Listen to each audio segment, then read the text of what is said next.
Entrepreneur life requires risk, persistence, and a slightly unreasonable belief that this thing you're building is going to work. And let's not forget, copious amounts of caffeine. Yes, that too. Hey guys, I'm Allison, the Caffeinated entrepreneur, an AI-powered business strategist and systems builder with an energy level that should probably come with a warning label. And I'm Bernie, the man behind the mustache. I'm a virtual events producer who makes sure the tech works, the delivery is clean, and nobody panics, including Allison.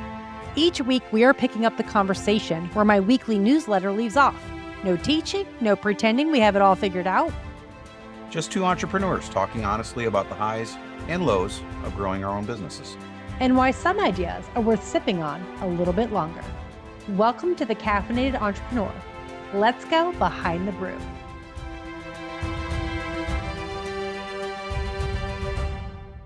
Hey guys, grab your favorite caffeinated beverage and join us for today's episode where we're going behind the brew of issue number 19, when under construction is an understatement. Hey Bernie, how are you today? I'm fabulous, Allison. How are you?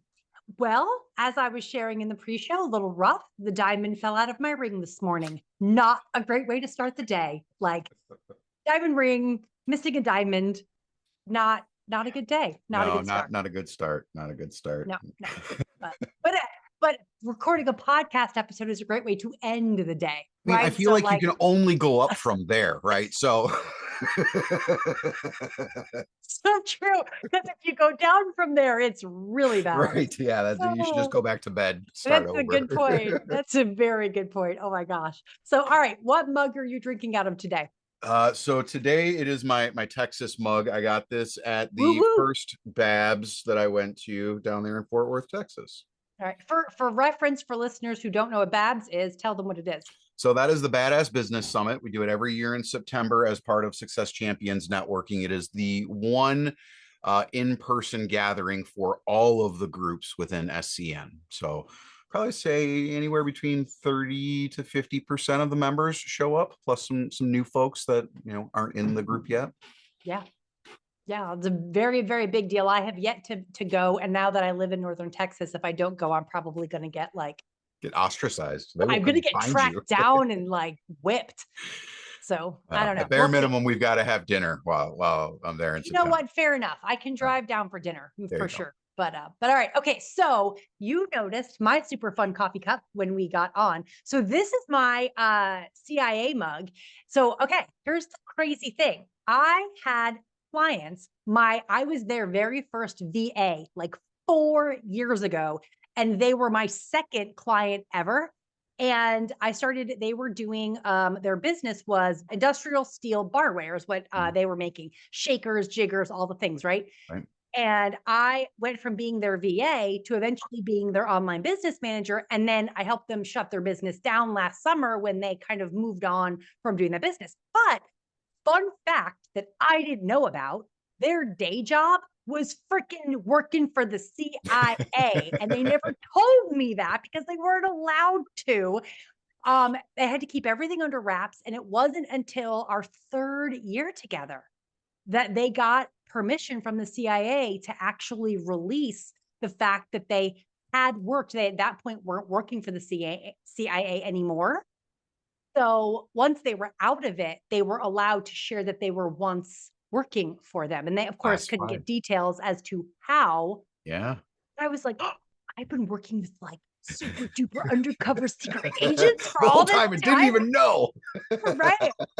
I don't know how super cool their job really was, but still. Right. So they gave me this as a gift last Christmas. So that as our awesome. Right. But awesome. I'm like, dude, I'm so cool. Yeah. But it's so funny because now I'm like, no wonder they were obsessed with the 007 shake and not stir. We were constantly telling that story. And I'm like, I had no idea. So you don't good backstory, know who you're working with is what I'm just saying, y'all.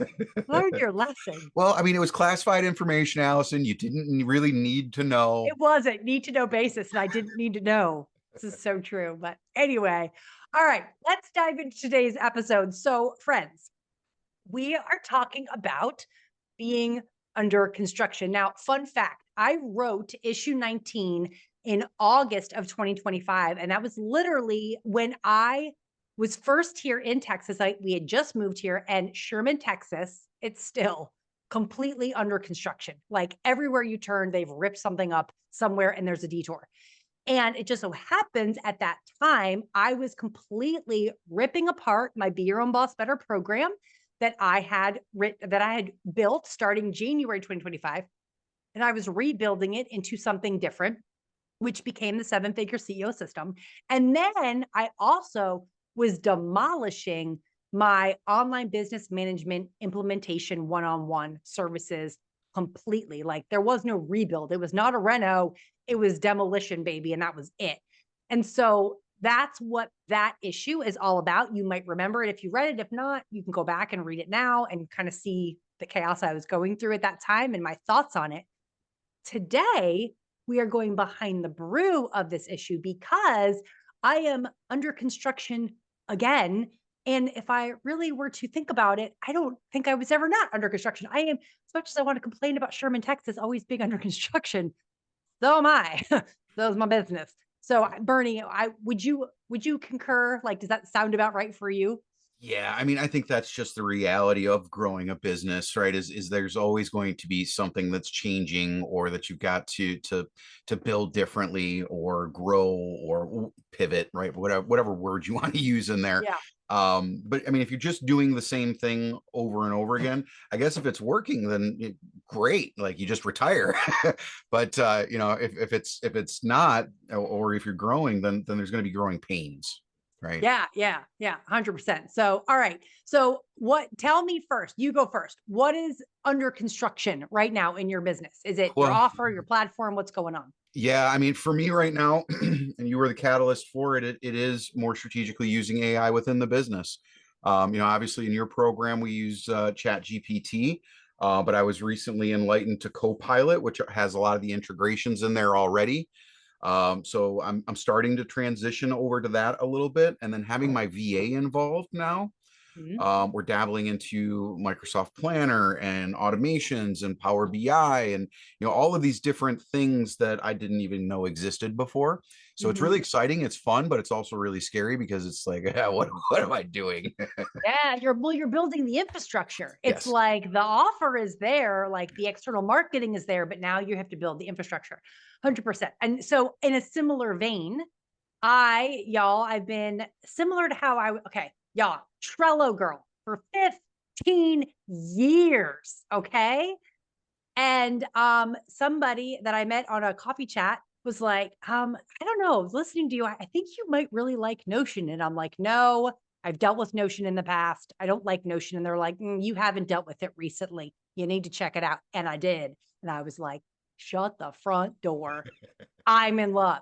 So then I'm like starting to like dabble with Notion, and I'm like kind of moving off of Trello. And then ChatGPT, which is what I built my seven-figure CEO program on the back of, it updates. Again, I mean, it's always updating and causing problems, but like this most recent update, like it about took me out. And Bernie knows, like he and I were literally on a call together, and oh, no, I I mean, don't I say was there bad when you words. were verbally abusing Chat I'm like, GPT. I don't say bad words, but I get very aggressive. ChatGPT and me had it out, which was a whole nother newsletter, by the way. But I've also discovered, much like you, Bernie, right? Like Notion has their own AI. They have, and you can also access Claude and Gemini, all the different models from Notion. And so I'm like, why would I not just move everything into Notion, not just my business and the structure, but the program? And so here I am now, literally moving everything to Notion. And so it's like a renovation, right? It's not a complete demolition and rebuild, but I'm renovating again. Mhm. So yeah, that's so similar to you. It very much like moving to the platform that makes the most sense for the infrastructure. Yeah, absolutely. I mean, and it's scary when you think I built all of this stuff.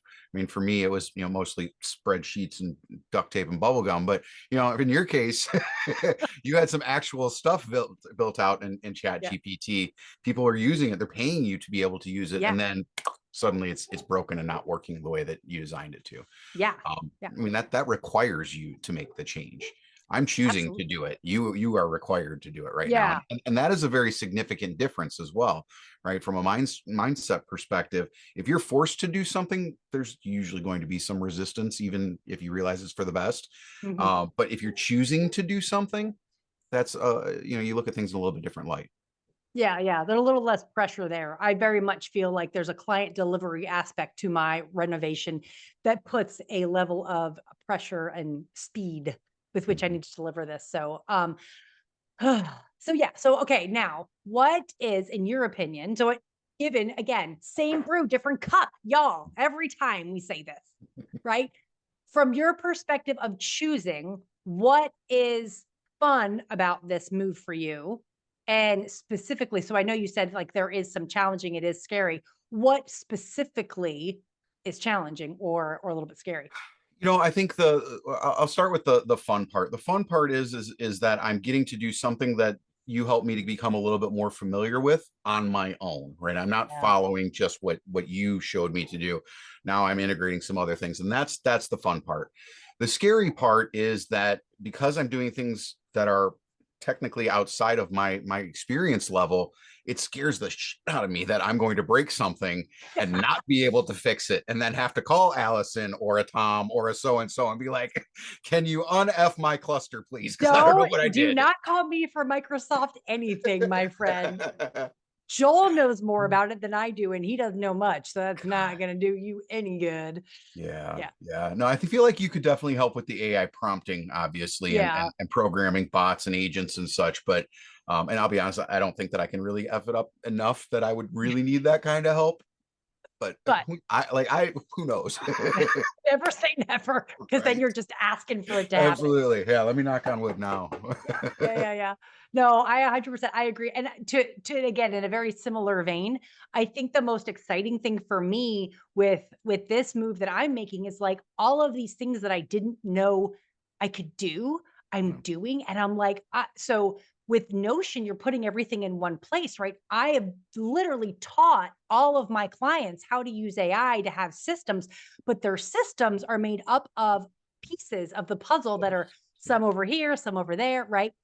And now in Notion, I'm like, oh my gosh, we can put all the pieces of the puzzle in the same box, and then we can actually build what's on the cover, and it works, and it's AI powered, and it's so exciting, right? So for me, there's so much excitement every time I build something that I'm like, oh my gosh, I didn't know I could do that. Now, here's the struggle for me, and you'll appreciate this because you know me. I get so excited that I want to take everybody with me right now. Like I have to remember that they're not even where I was 4 months ago when I started. They're 6 or 7 months back, right? They're still learning AI in general. They're still learning systems in general. And I'm, way up here. And so it's like, there's this adage like be one step ahead of your people. I don't like that. I want to work with someone who's 5, 6, 7 steps ahead of me. But being that person, I have to remember. Like there's this analogy of like, you put the popcorn, you'll love this for a toddler. If you want them to follow you into a room, you put the popcorn just far enough away that they have to keep walking to pick up the popcorn trail, right? That's what's most challenging for me as I teach people how to do all of this. I want to fast track everybody. And I'm like, that's overwhelming. People Yeah. don't want that. Yeah, it's really funny. I talk about this a lot actually. I don't know if I actually coined the phrase, but it's what I call it, and that's expert syndrome. You Mm, become such an expert in the thing that you are doing that you actually forget what it's like to be that new person, or you overlook how overwhelming it can be, and you can't put yourself in a position to deliver that information to them at a level yep. that they understand anymore.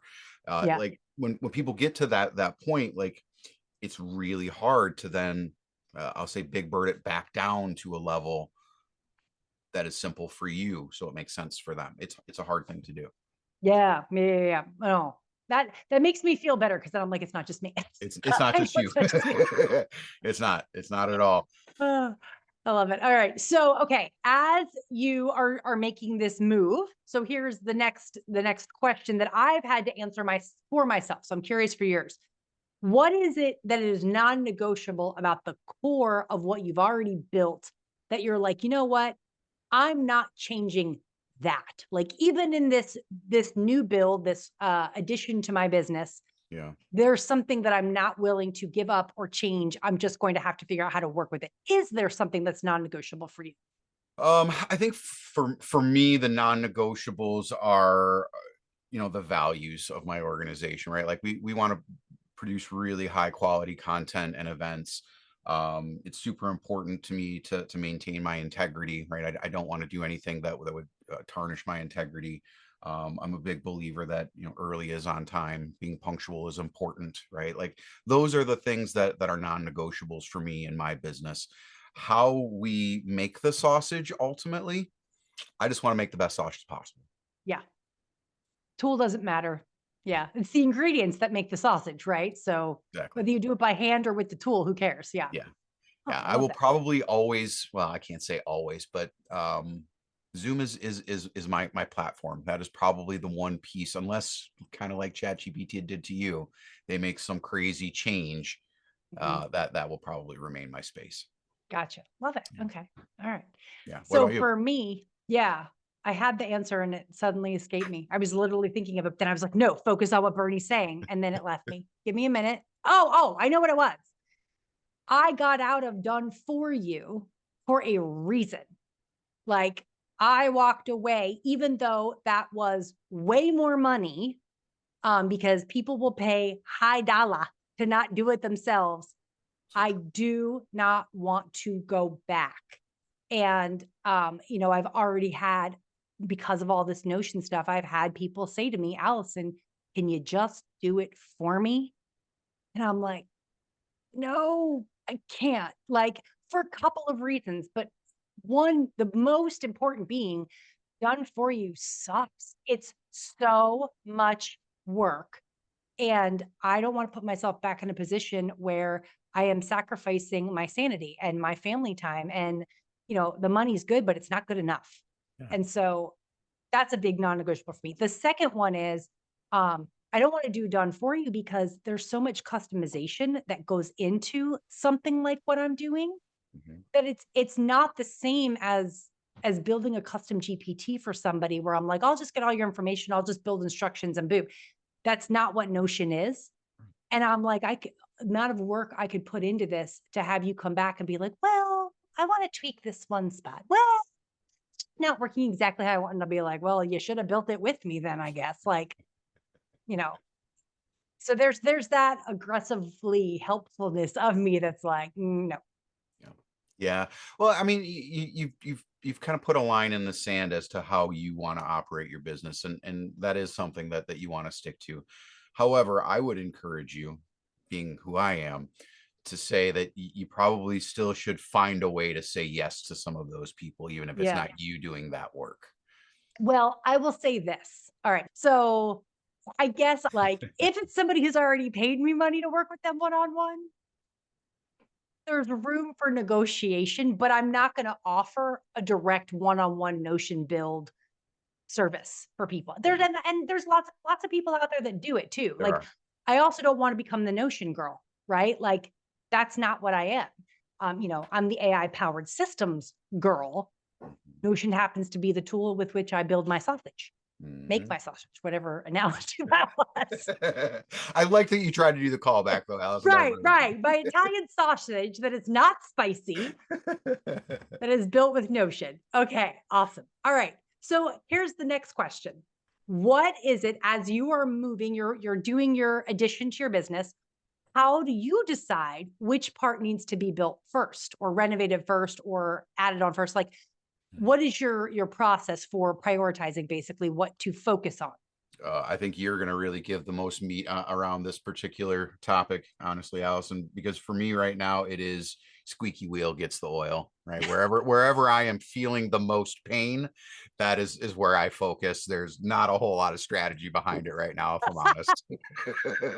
So are you jumping like today my elbow hurts, so I do elbow No, stuff. Tomorrow my knee hurts, like no, I wouldn't say it's that reactive, but as I mentioned in previous episode, as I'm getting more volume of events, being able to manage all of the things is becoming more painful and more difficult. yeah. So, we've started to build out this planner tool within Microsoft, and we're going to have some automations to be able to send it out to different resources, right? So that I don't have to sit here and look at the damn spreadsheet and say, "Oh, we missed the Zoom." No, it's in the tool, and we just, I'm just going to ask, are you using the systems bot that you got in your AI dream team to no. help you build out all Yeah. of this, Stop Bernie? shaming me publicly, Allison. Oh But my gosh. For the record, y'all, Bernie has you have it, access and I've to been through the AI. program. Maybe you need to re-sign up. I'm just I, saying. I know. So yeah, Oh this my is me gosh. publicly telling you to go freaking use the systems bot and tell This it what you're working on and have it map it out for you. this is me publicly saying and committing to doing exactly that, Allison. Thank you. Thank Yes. you. All right. So here's how I kind of do this for me, priority wise, right? So I think that whatever is squeaking the loudest gets the oil, right? Whatever fire is burning the hottest needs to be put out. Very reactive, but very common. I think that that's what most people do. I try really hard. Now we know that sometimes it has to be how it is. Like when ChatGPT suddenly stops making your GPTs work and you have to yell at it for 3 hours until you get it to work again.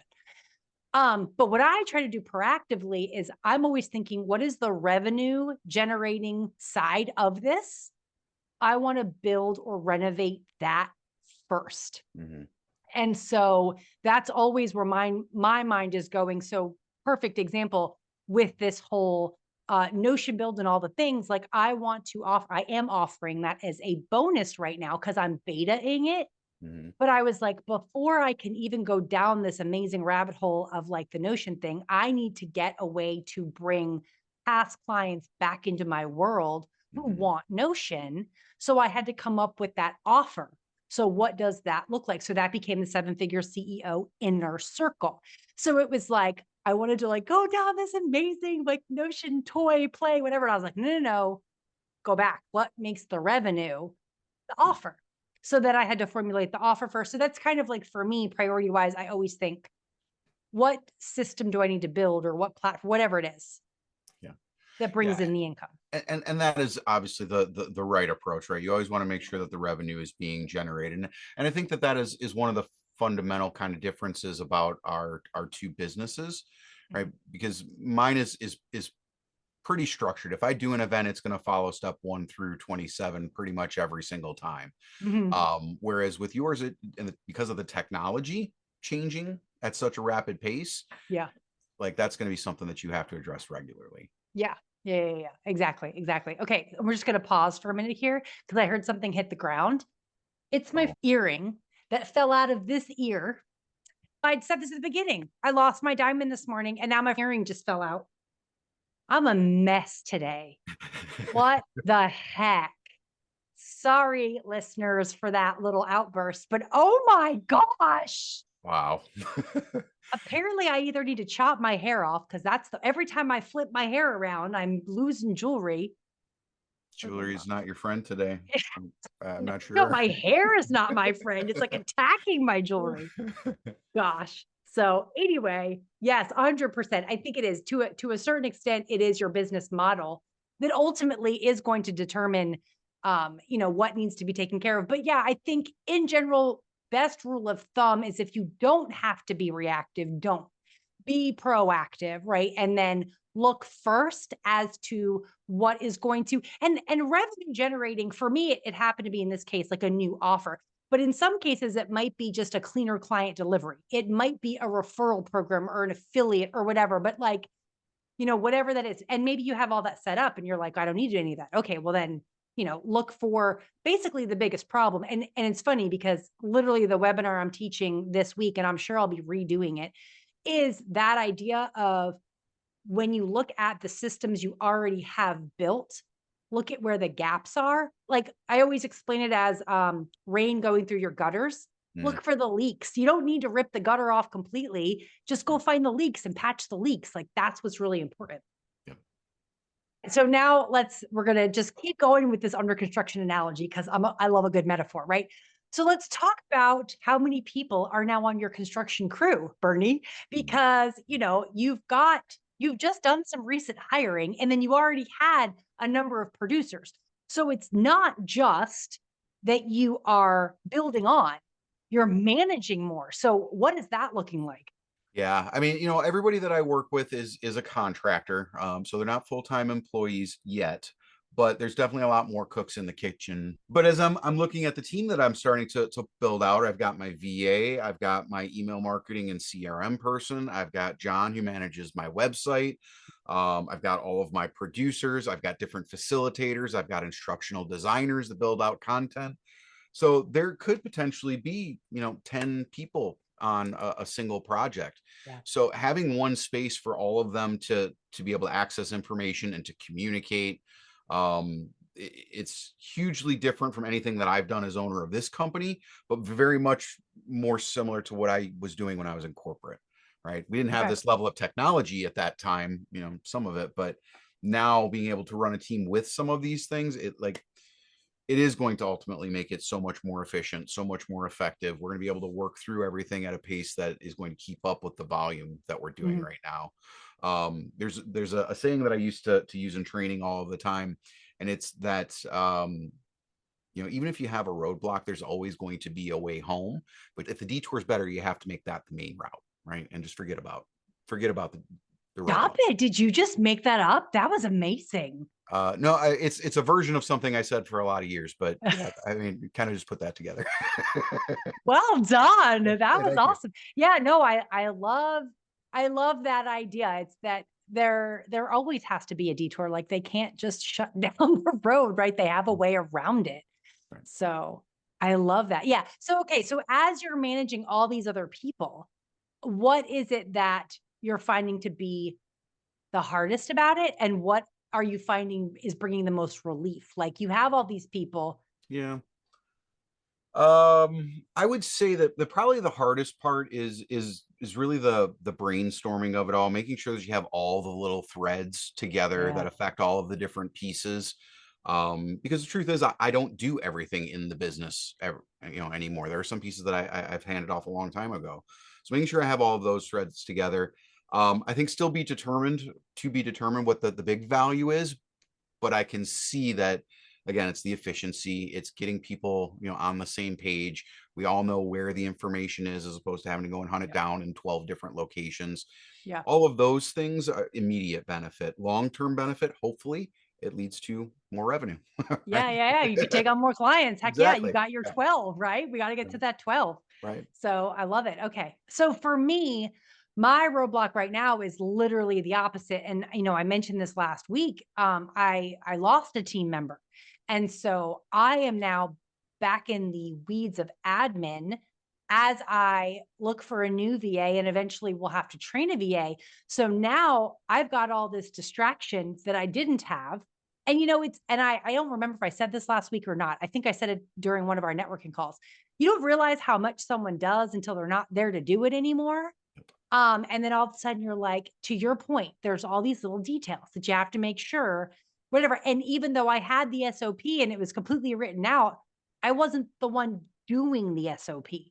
She was doing the SOP, right? And, I'm trying to get my newsletter published and I'm like, oh, dang, I got to do this. Oh, wait, I got to go to, oh, crap, I got to go do it, you Right. know? And Yep. so for me, the biggest roadblock right now is kind of I have the system, I have AI in it, but there are still human parts of it that just need to be done. And I'm like, oh, I'm excited to get a team member again. But then you got to train a team member, right? And Yeah. I've trained enough people to know that everyone learns at a different rate. And so, quite just being real, you get what you pay for. And so, if you don't pay for quality, you're going to spend more time training because it's going to take longer to get them up to speed. Where if I were to just go find somebody who's already a Notion person, who's already, knows how to do AI, who are already has all the skills that I don't have to train them, I'm going to be paying a lot more for their expertise. Yeah, And so absolutely. it's that whole thing, you know. Well, I mean, it's the paradox of fast, cheap, or right, right? You can only pick two of them. Sometimes only one. Exactly. It's So, I so mean, I true. think for me in that type of situation, Allison, if I were in your shoes, I would definitely take the time to find that right person, Mhm. um, because you need to have the right person, Yeah. especially. Yeah, Yeah, yeah. Especially you say that like you know me well, Bernie. There's I like know, something about my I know you pretty personality well. that is driving that comment, and I'm not entirely sure it's complimentary. I'm just saying. It is. I think you need the right person. Yeah, yeah. I don't know. He's saying that with a look in his eye, everybody. I'm not sure if you're watching the video. All right. So let's go ahead and land this plane. And I'm gonna have you land it because you're the man with the words. My goodness. Yeah, yeah. You can't put me on the spot like that. Yeah. I was expecting to having a couple of notes for the closing here. No, Let's there's no see. notes. Just you gotta come up with it. All right. So I guess to kind of wrap this show up, Allison, we definitely covered a lot of ground as it pertains to rebuilding and renovating and making sausage and bulldozing things and like all over the place. But I think some of the main messages are that, if you're not experiencing some change, if you're not experiencing some growth pains, then you're not growing, which is Mm, a huge thing. But secondly, there is always a way home, right, to get to where you need to go. mhm. The roadblocks are going to pop up no matter what we're doing, but there is always a detour, and you may actually find a new way home instead of the detour. um, I think that's the landing of the plane. I think we've landed and pulled into the gate. I love it. And just if y'all got long hair, be wary of your jewelry. I think that's another good takeaway. It's a good tip.